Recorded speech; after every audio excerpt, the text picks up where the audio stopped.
DXDC Radyoman Report.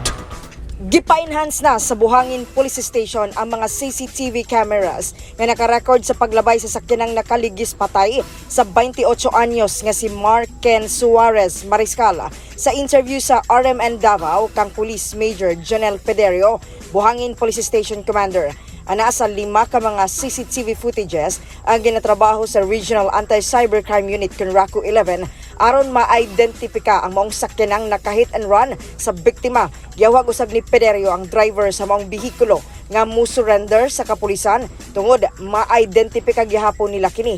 Gideklarang dead on arrival si Mariscal sa Southern Philippines Medical Center kun SPMC nitong Hunyo 9, 2023 human kini maligsan alas 2:45 sa kadlawon. Sigon ni Pederio, nag-backride kini sa motor nga gidriba ni Ruben Ponting Borgonia padulong sa Indangan, Buhangin, Davao City.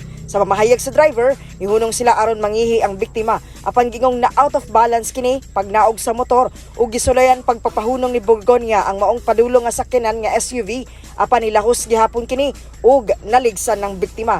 Daling misibat ang driver ug wala na nihunong human sa insidente. Sigon ni Pederio, kasong reckless imprudence resulting to homicide ang atubangon sa ginaila pa nga driver. Kasama mo sa balita ug serbisyo publiko, reaching millions nationwide and worldwide for 70 years. Radyoman Aimee Ginita, Tatak RMN. Tatak RMN.